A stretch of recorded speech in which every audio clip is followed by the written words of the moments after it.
The world has watched Burkina Faso for many years, but often for the wrong reason.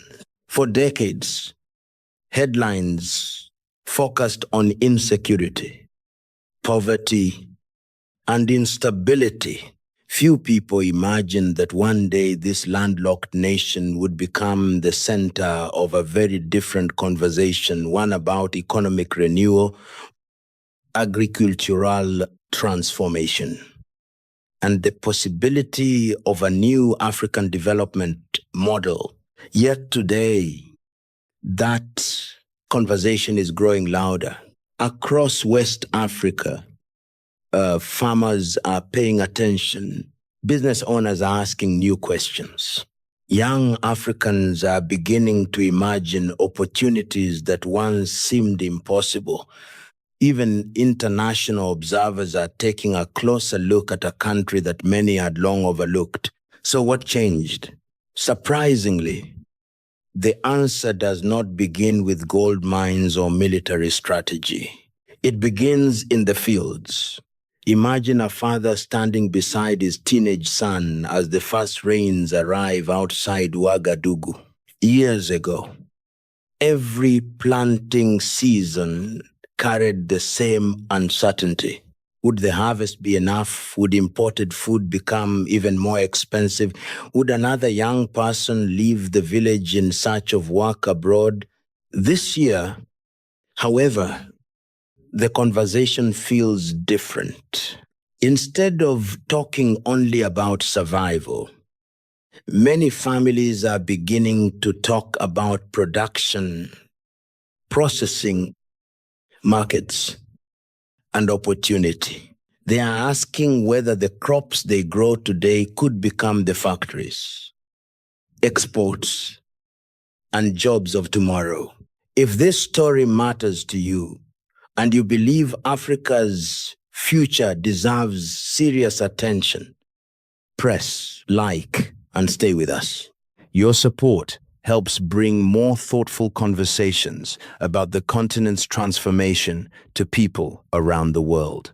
Because what is happening inside Burkina Faso may be about far more than one country's economy. Many Africans now believe they are witnessing the early chapters of something much larger, a quiet shift from dependence toward greater self-reliance. But if agriculture is only the beginning, what is the bigger strategy that has the world watching Burkina Faso so closely? For many years, Burkina Faso faced the same difficult question as many developing nations. How do you build a stronger economy when so much of your wealth leaves the country before it creates prosperity at home? For decades, farmers worked hard, yet much of what they produced generated limited local value.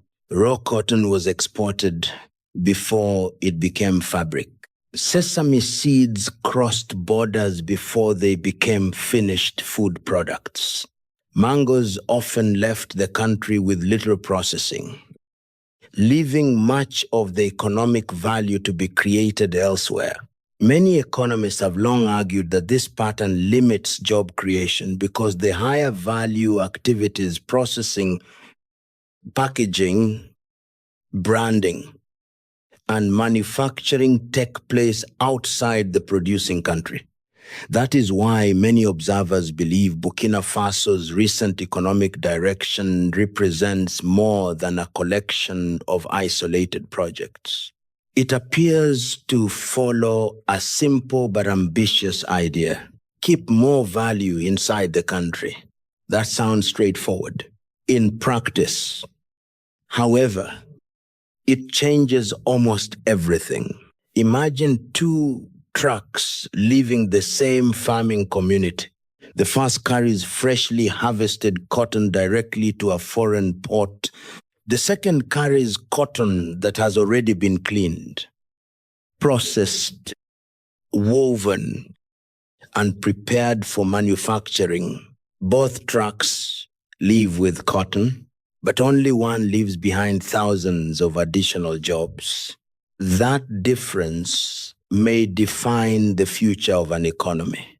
Increasingly, discussions inside Burkina Faso have focused not only on producing more, but on producing more value before products cross the border. For many African entrepreneurs, this is an idea with profound implications. One young business owner in Bobo Dioulasso recently explained it in simple words. My father sold harvests. I hope my children will sell finished products. That single sentence captures a much larger ambition, not simply to grow crops, but to grow industries. And once industries begin to grow, another transformation becomes possible. Young people who once saw farming as a last resort may begin to see agriculture as the first step in a modern value chain. Not only farmers, engineers, food scientists, mechanics, truck drivers, packaging designers, software developers, export managers. A harvest can support far more than a single occupation when an economy captures more of the value it creates. This is where agriculture begins to look less like a rural issue and more like a national economic strategy. But fields alone cannot transform a country. Harvests must move. Factories need electricity. Products need roads. Markets require reliable transport.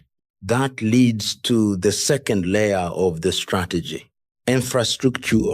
Across Africa, business leaders often repeat the same lesson. A road is not simply concrete. It is time. It is opportunity. It is access. When transportation becomes faster and more predictable, farmers can reach larger markets before crops spoil. Manufacturers can reduce costs. Investors gain greater confidence that production can reach customers efficiently. For a landlocked country such as Burkina Faso, every improvement in logistics carries particular significance. Distance cannot be changed, but connectivity can. Many African analysts suggest that stronger transport links with neighboring countries could expand opportunities for regional trade under the African Continental Free Trade Area. The idea is larger than moving goods. It is about connecting economies. A truck driver waiting near the border expressed that hope in his own way. I don't dream about driving further. I dream about waiting less. Sometimes economic transformation begins with something that simple. Less waiting, more movement. More movement creates more business. More business creates more employment. And employment creates something every nation values: confidence. Yet perhaps the most important change is not taking place on highways or inside factories. It is taking place inside people's expectations. For years, many young Africans believed success required leaving home, Europe, North America, the Gulf. Opportunity seemed to exist somewhere else. Now, conversations are beginning to evolve. A university student in Ghana shared a thought that has become increasingly common across the region. If countries like Burkina Faso can build stronger industries at home, perhaps the future of Africa will be built by Africans. Whether that vision becomes reality remains uncertain. But the fact that more young people are asking the question may already represent an important shift. Economic transformation often begins long before statistics change. It begins when imagination changes. And imagination is difficult to measure, but impossible to ignore. That changing mindset may explain why observers across the continent are paying closer attention, because if one country demonstrates that Adding value at home can strengthen local industries, create employment, and expand regional trade. Others may look for ways to adapt similar ideas to their own circumstances. Yet even this may be only part of the story, because agriculture, factories, and trade routes all point toward an even bigger question. What happens when economic confidence begins to reshape a nation's place in Africa and eventually the way the rest of the world sees it? If this journey reminds you that real change often starts quietly, leave one thoughtful comment about the opportunity you believe could make the biggest difference for Africa's next generation. Every perspective adds another piece to the conversation. The farms are producing, the factories are beginning to grow, trade routes are expanding. But none of these developments fully explain why so many people across Africa have started watching Burkina Faso more closely. The next chapter may reveal the most important transformation of all, not in the economy itself, but in the confidence of a nation that is beginning to believe its future can be shaped from within. There is an old African saying that a tree is judged not by the day it is planted, but by the shade it gives years later. Perhaps that is the best way to understand what many people believe is unfolding in Burkina Faso today. The true test of an economic strategy is not the announcement. It is what changes in the lives of ordinary people. Imagine walking through a local market in Bobo Dioulasso 5 years from now. Instead of stalls filled mostly with imported products, you begin to notice more labels reading "Made in Burkina Faso." Local fruit transformed into packaged juice, cotton woven into finished textiles, sesame processed into branded food products, leather crafted into shoes and bags ready for regional markets. Each product represents something much larger than commerce. It represents work that stayed home, income that circulated through local communities, skills passed from one generation to the next, and perhaps most importantly, confidence that prosperity can be created rather than simply awaited. For many Burkinabe families, that possibility carries deep emotional meaning. A mother no longer dreams only of sending her son overseas. She dreams of seeing him become an engineer in a food processing plant built only a few hours from home. A young graduate no longer searches only for international job postings. He begins looking at opportunities inside his own country, not because every challenge has disappeared, but because new possibilities have appeared. That shift may become one of the most valuable outcomes of all, because economies are ultimately built by people who believe tomorrow can be better than today. Across Africa, similar conversations are beginning to emerge. In Mali, farmers discuss whether stronger local processing could increase incomes before crops cross international borders. In Niger, entrepreneurs ask how regional cooperation might strengthen agricultural trade. In Ghana and Senegal, business forums increasingly speak about building African supply chains instead of relying entirely on overseas markets. These conversations do not mean every country will follow the same path. Each nation faces different realities, different resources, different institutions, different challenges. But many Africans appear to be asking a common question. If one country can begin moving further up the value chain, why not others? That question may become more influential than any single economic project because ideas travel faster than trucks and confidence spreads faster than investment. Observers across the continent increasingly describe this as a change in mindset rather than simply a change in policy. For decades, development was often discussed in terms of what Africa lacked. Today, more discussions focus on what Africa can build. The difference may seem subtle. In reality, it changes everything. When people begin talking about solutions instead of limitations, innovation usually follows, investment follows, education follows, entrepreneurship follows.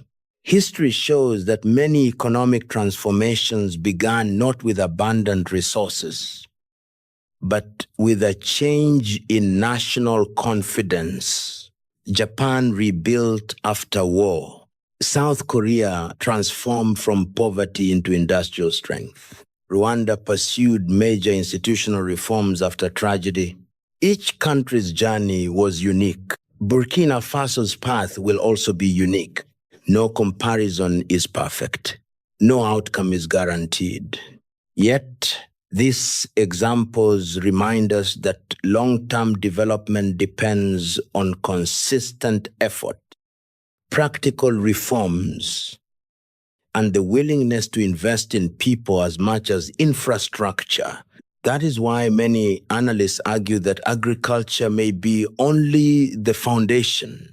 The larger objective appears to be creating an economy that produces more value at home, strengthens regional trade, and gives young people greater reasons to build their futures inside Africa. If that happens, the effects could extend far beyond national borders. West African trade corridors could become more active. Regional industries could become more interconnected. Food security could improve through stronger local production and processing. New partnerships inside Africa could become just as important as relationships outside the continent. For the rest of the world, this shift deserves careful attention. Not because Burkina Faso is replacing anyone, not because economic competition must create winners and losers, but because every nation that becomes more productive also becomes a more significant participant in regional and global markets. Economic confidence changes diplomatic conversations. It changes investment decisions. It changes how countries negotiate. It changes how young people imagine their futures. That may explain why international observers, development experts, investors, and African citizens alike continue watching Burkina Faso with growing interest, not because every question has already been answered, but because the direction itself has become a subject of debate. Some remain cautious, others remain optimistic. Most agree that meaningful transformation takes years rather than months. Roads must be completed. Businesses must succeed. Farmers must continue producing. Young people must find opportunities. Policies must prove sustainable over time. The future will ultimately be measured by results rather than expectations. Yet, even those uncertainties do not diminish one important reality.